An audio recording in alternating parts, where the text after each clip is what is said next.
Chapter 19. Those Good Friday Night Meetings. Among the happiest times she ever had at school were those wonderful Friday evening meetings when the boys and girls stood up and spoke with God. The first time Clever Queen attended worship on a Friday evening happened to be Blessing Night. One of the teachers told of all the good things God had given them. Then one by one the children stood and thanked God for the blessings of food and water, friends and relatives, hands and feet, and oh, there were so many. Clever Queen did want to stand up and speak too, but it just happened that each one who spoke thanked God for the very thing that she was thankful for. But anyway, her little heart was beating too fast. She couldn't quite take part that Friday evening. However, not many weeks went by before Clever Queen stood up with the rest of them and felt the thrill of talking with God.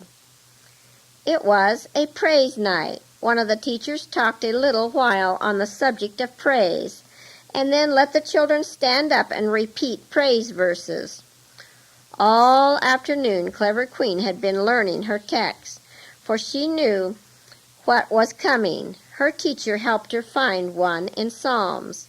Oh, give thanks unto the Lord, for he is good, for his mercy endureth forever. And it was so easy. She could say it well. But when the time came to stand up and say it that evening, her knees shook, her hands trembled, her mouth went dry. She couldn't understand it. Her turn was coming closer and closer. It was nearly down to the row to her. Only one more. Next, Clever Queen, called the teacher kindly. And poor Clever Queen forgot every word she had ever learned. She opened her mouth, but nothing came. She broke out in a cold sweat. Oh, give thanks, prompted her little mate, Sleep Sweet, and Clever Queen did her best. Oh, give thanks, cough, cough. Oh, give thanks, cough, cough. Oh, give thanks, cough, cough, unto the Lord. She sat down and felt as if the whole world were looking at her. Surely there was another sentence to her text, but she couldn't say another word. She had been talking to God, and the very thought of it made her tremble. But when her trembling passed away, it left her strangely happy. Yes, God must have heard. It was just as the teacher said. This happy feeling must be what they call joy and peace. Oh, how different from the terrible fear they had in their heathen villages, and oh, how good it all was.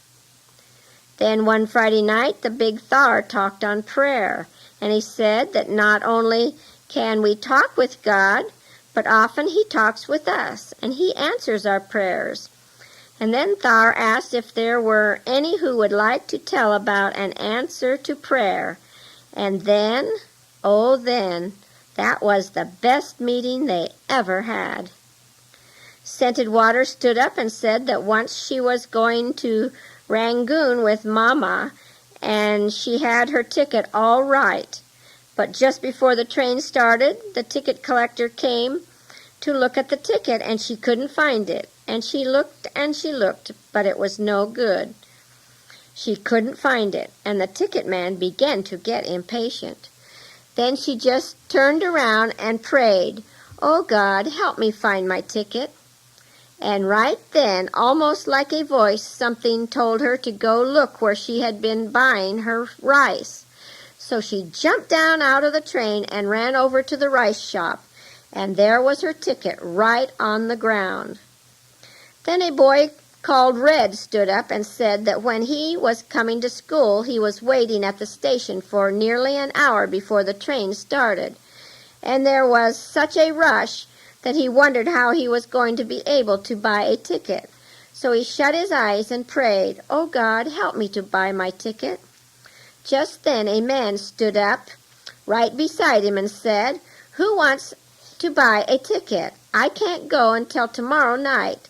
And Red said, "I, and grabbed the ticket and gave the man the money right away.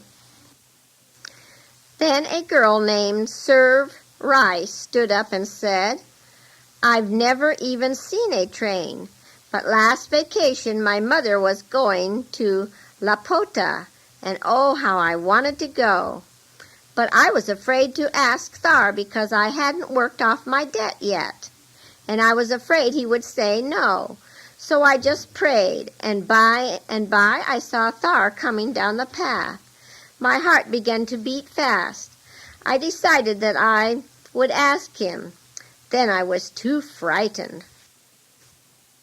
When he came up to me, he said, 'Well, Serve Rice, so your mother's going to Lapota tomorrow. Wouldn't you like to go with her for a few days?' And I said, 'Oh, yes,' and I didn't have to ask at all. Then Sharp Diamond, she's the storekeeper, said that one day she lost her key to the cash box, and oh, how troubled she was.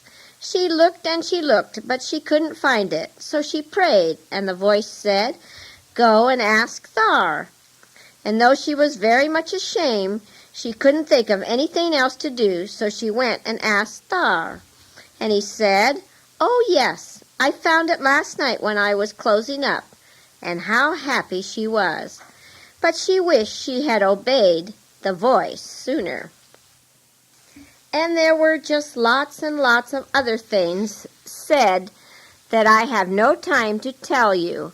But Clever Queen was thrilled with a delight that she could hardly explain. It was becoming so simple to her. These were truly God-worshippers. They talked with God, and God talked with them. And as she left the meeting that night, she said to Clear Gold as they went down the steps, "I'm going to be a God-worshipper, aren't you?" "Surely," said Clear Gold, "and I pray every night. Do you?" "I pray? What do you pray every night for?" "Why, Thar says that if we pray every night and ask God to send his angels to watch over us, no devils or evil spirits can harm us." "Oh, is that why the God-worshippers aren't afraid of the devils?" "Oh, is that it? Then I'm going to pray every night too." And kneeling just as little Clear Gold taught her to kneel, she shut her eyes and prayed, "Oh God, dear God, send an angel to look after me." Then she lay down in peace and slept.